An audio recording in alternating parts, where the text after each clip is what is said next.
Dude, I gotta say, what this tells me is that the top AI researchers are just bouncing around these companies and making untold racks of money. It's disgusting.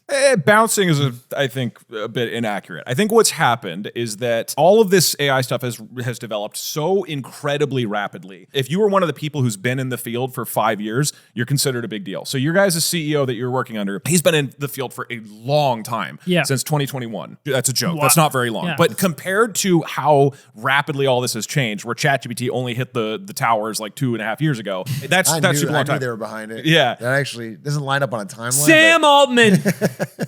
What happened in Tower 7? So character AI is another example, which you guys might have heard of. This is the one where people talk to their anime boyfriends. Yeah. So the guy who started that is actually used to work at Google, was one of the people who made the Transformers paper, basically one of the pioneers of the modern AI movement. He left Google because they wouldn't let him make his funny anime boyfriend platform. Goes and makes character AI. It starts to be successful. And I think it was 2 years ago, Google came in and paid billions of dollars for him, not for the company. The employees at Character AI got nothing. Just a couple of the top people got bought back into Google. So Google is kind of going out into the world and pulling back the people who either used to work for Google or are sort of like the godfathers of AI and buying them back. Meta is doing the same. So it's less that these people are being bounced around, and it's more that over the past few years, they've gone out and done their own things. And now the big tech companies are coming back for them and being like, we will pay you $1 billion.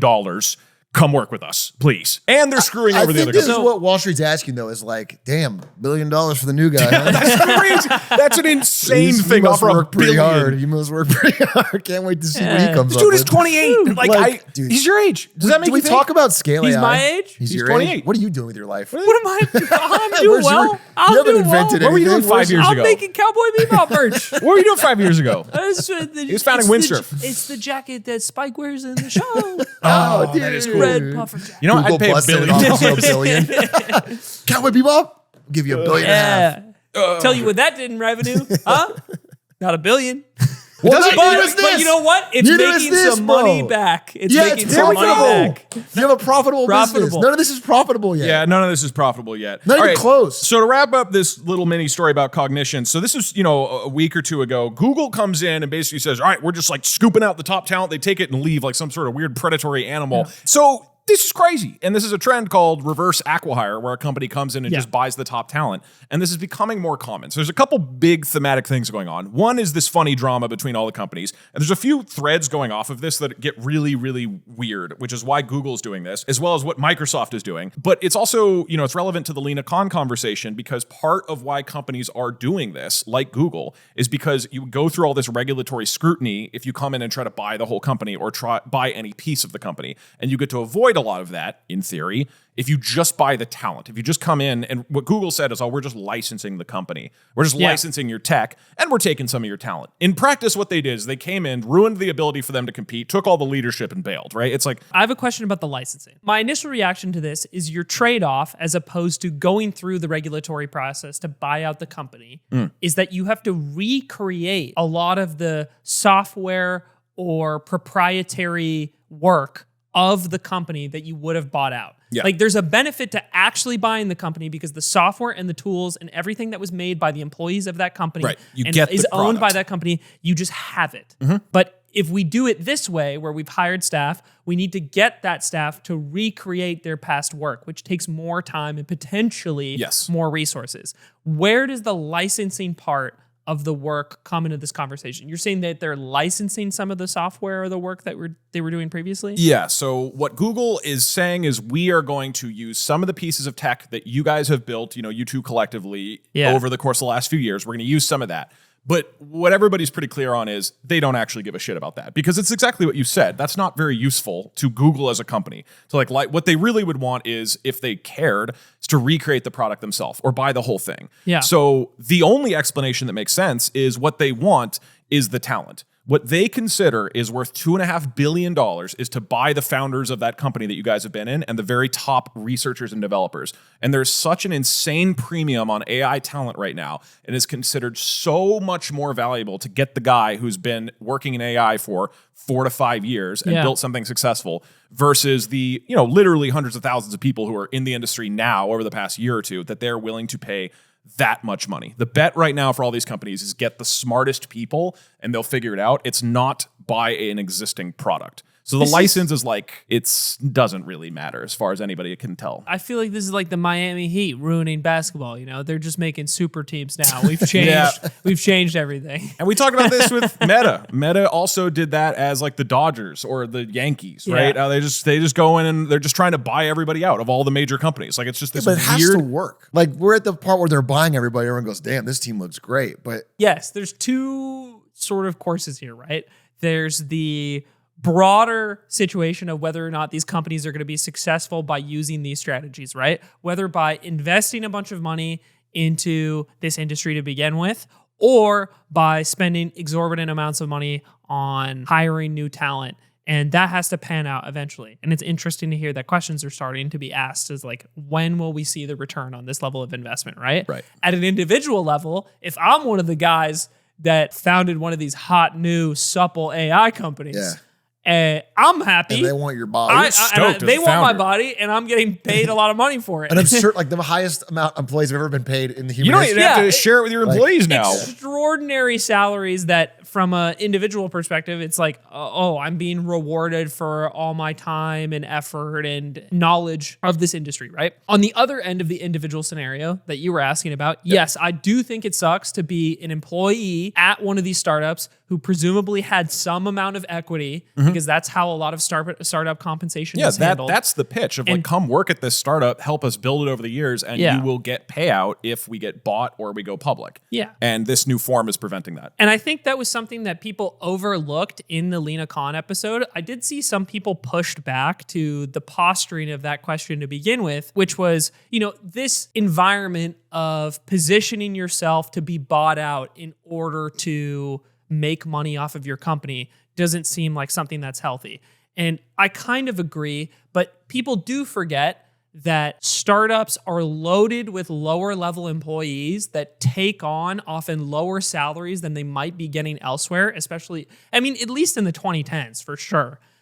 And in exchange for equity at companies that they thought had high long-term upside, and then when the buyout happened or the IPO happened, they could walk and make a bunch of money from their early position at a startup.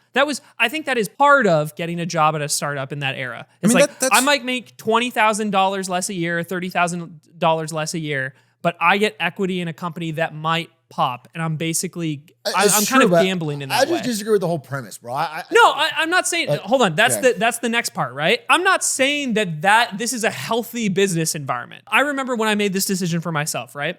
When I went to go work at the tech startup I could take the option of scaling my salary to like a max of like 55K, between 40 and 55K, with an exchange of equity for that amount, right?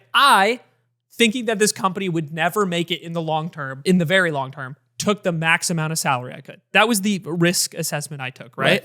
But maybe at a different type of company or a different type of person with a different risk assessment, you max out the equity option that's available to you. That's why it's called risk. It can have a downside. We're spinning our wheels over 200 employees at a Silicon Valley startup. I'm not spinning my wheels about it. They're not. I'm not spinning my wheels about it. I think that doesn't change the fact that this shouldn't be the way it works to begin with. But if I'm the guy who had that planned and I happen to land at a startup where I'm making, maybe $100,000 a year as a software engineer instead of the $150 I might have been making at a bigger company, and I also happen to land at a company that explodes in value, is extremely successful, and then also I get left with my dick in my hand because a bigger company decided to cheat the system a little bit, someone else bought you. They got bought for $300 million from someone else. This company, the people that didn't get bought, it's like 200 salespeople. They didn't want them anyway. They were never going to buy them. They only wanted the guy at the top. If they were forced to buy the whole company, then I guess they would have done that. But this was always going to be for the people at the top. Yeah. So, and these salespeople had just been hired. Like, it's like they built a product, and as it grew up, they hired a bunch of salespeople. They didn't need them. I'm not losing any sleep. Those guys didn't get a massive payout, life-changing money. Who said I was okay, losing sleep? it doesn't. I agree with what you're saying. They don't deserve any compensation. They got compensation. They got paid money, and they're getting a buyout from $300 million. I don't even think this is like an antitrust thing. I think they literally just wanted those people. Like, this is their dream solution. Yeah, I think there's a strong argument that it might not have had to do with antitrust at all. I do think that's that could be the case as well. I think I'm laying it out. It's like for that guy, because your question was, I'm that guy in this scenario. Yeah. Yeah, that sucks. Yeah, I'm sad. It sucks. Yeah, it sucks for him, but he's like, why are you shedding tears? That person who's been working at this company for 3 years could have had $20 million. It sucks for right now. And now they're only making $200,000 a year in San Francisco. How dare you? I mean, that's poverty wages. That's poverty wages in San Francisco. Now that you put it like that, this guy can barely make ends meet. No, I mean, I semi get it. And I do think that like, it is just weird. He's mad Twitch didn't give him a lot of stock. If I was mad, I'd be on this guy's side. No, actually, it was good. Actually, I'll be honest with you. From my POV, did I really deserve what I got? Like a Ferrari worth of money. Okay. And I didn't do shit. I didn't, you know what I'm saying? Like, damn. People around me got fucking absurd amounts of money because that was a big buyout. There was a small number of employees. But I just showed up and I tweeted some things. I changed the front page. You should have made $20 million. I don't think I should have made $20 million. This is unacceptable. Anybody who makes an AI company or works at an AI company should make $20 million. Always. Well, from Google. And Google better pay it. And Lena Khan needs to fix this. And Lena Khan needs to pay it. I want $20 million, Lena. I want it. Okay, but what about the larger question here of like, these guys can't be worth it, bro. I can't imagine, like, maybe somebody somewhere is going to come up with something. I feel like I'm taking crazy pills that like, this is really awesome for the few people that are benefiting, but it just feels like the last gasp of multi-trillion-dollar companies that are sniping over the last few percentage inches of AI dominance, and they haven't figured out how to turn it into anything profitable yet. So that's where I'm at, where I'm like, this can't be worth it. This can't be worth it. I think that it will probably not be worth it. I think we've talked about this before. Okay, the mindset of the tech companies is AI is going to be so fundamental to how their products operate, to how people interact with technology and the world. Even if you just wanted to keep your current market share, AI is going to be critical to do that. If you are Google and you have search, I would describe ChatGPT as being a vastly better search engine than Google. It is, for people who have started at this point just using ChatGPT to ask questions on the internet, vastly better. I mean, such a better experience. So you can obviously extrapolate that to say, if you're Google, you're sitting here, you have one of the most successful and largest, essentially monopolies on, the internet and search ever that powers this unbelievably giant company. And then this new technology has the ability to basically undermine your entire system.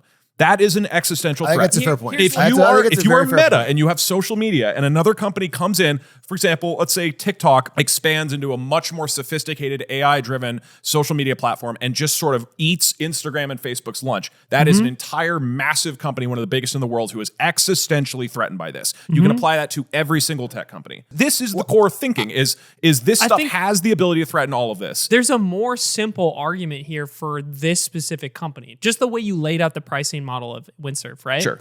I looked at that and my immediate thought was Google Workspace. For those who don't know, Google offers a platform where you sign up and pay like monthly fees as a company and then monthly fees per users to support things like company email addresses and company tools and Google Drive storage and stuff like that, right? A bunch of companies pay for that service already.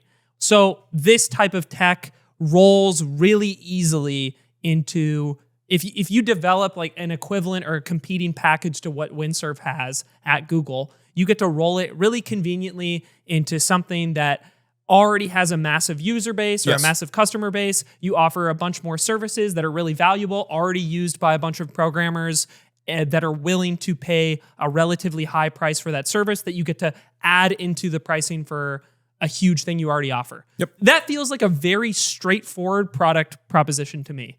Rather than this nebulous idea of AI changing the future, you're just developing really good tools to roll into a massive program you already offer at Google that does bring in tons of revenue. There's two simple ways you could approach it. One is, if you're an AI company, you think AI is going to bring in trillions of dollars with how much it's going to revolutionize the world, in which case spending $10 billion right now to snap up a bunch of people, if you're Mark Zuckerberg, that's worth it. But even if you don't believe that, I think that even if you just believe you need to protect your own castle, like just what you currently have is under threat, even in that case, if you are worth whatever Microsoft or Meta or Apple is worth, it could be worth it to go buy the top people, if nothing else, just to stop them from going to Google to potentially take away that from you.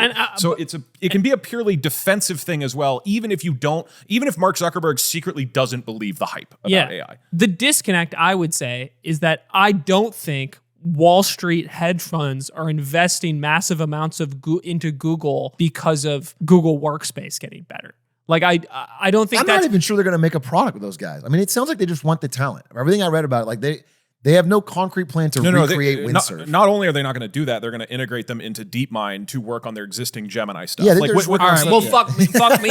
No, that's why a good thing I'm not on the board at Google. No, you're right. What you're saying is right. That's what a business should do, but I don't think they're... That's what I would do. I'd be like, so we'll make the tools and we'll embed it into our current product. That's what I would say. You guys are... in the board meeting. I can't do ours in the board meeting. I would feel uncertain about the stock I'm holding if you're giving that speech. You're saying the same thing. I think your point is good. I actually fully agree with that. I actually have heard some of that on some of these earnings calls where they basically say like, this is so existential. Yes. We can't answer your question about profits just yet, but this is so important that we can't. Probably many investors are getting duped because if you think about it from the defensive standpoint of we just need, if you're Mark Zuckerberg, we just need to make sure that some company doesn't come in and destroy our social media empire, then maybe you're just spending the billions and billions of dollars on defense. And that doesn't make Wall Street like you more. So you have to keep saying, oh yeah, we're going to make so much money. And like, it's quite possible they do. There's a lot of theories about how this will become massively profitable in X, Y, and Z. But at the very least, you have to do it defensively. So do I think the stock should be skyrocketing every time people invest in AI? No. Do I think the companies have a good reason to put this much into AI talent? Yeah, I do. And again, we've talked about this in the past, but like when it comes to software and particularly research like this, getting the smartest people matters a lot. I would rather have one Ilya Sutskever, who's like one of the godfathers of this stuff and a total genius. I would rather have one of him than 1,000 of me. And I'm like a decently smart guy with tech, but I don't even care how many. I would rather have one of him than 1,000,000 of me. You can't just throw people at these problems, right? It's just like in the same way you would rather have one Einstein rather than 1,000,000 dumb people. Like having more dumb people at the problem doesn't help, right? If you were trying to make the atomic bomb, would you rather have Oppenheimer or like 1,000,000 dumb frat dudes? How many dumb frat guys would it take to have built the atomic bomb? Yeah, it's infinite. It would never happen. That's the point. That would be a better movie for Oppenheimer. That would have been a better movie. I would prefer to watch 1,000,000 frat dudes just, bro. We could condense the atoms with this keg stand. Brad, where did you put the uranium? So there's a real premium on like the smartest guy. If you're the guy who comes up with the next tech that is what causes your company to make the AI tools that suddenly accelerate by everybody else, you get to AGI, all this stuff, you become the biggest company in the world, the most influential. That's worth it by far. I get it. I just will say this. And I deserve $20 million. No, it's what they're saying is indistinguishable from a gigantic grift until it happens. Right. We don't know. So it's Schrodinger's fucking grift. Schrodinger's grift. Until something happens, I'll just say it's not, and someone will say it is, and we won't know because it's just up in the air. But it feels so bubbly. It feels so like at some point. Yeah. You guys you're always talking about the vibes, man. You talk about the vibes, but you're fucking them up. No, I'm not fucking with the vibes, dude. I think there's a few more years before somebody Wall Street goes, stop saying AI is going to do all this stuff. Has it made you money? But right now, we're years off that. Right now, you can just keep saying, it's just beginning. Oh, bro, it's going to make so much money. You won't even believe how much money. It's going to keep going for a while longer. We're not even at the good stuff yet. I mean, the good stuff's already happened for NVIDIA, bro. They're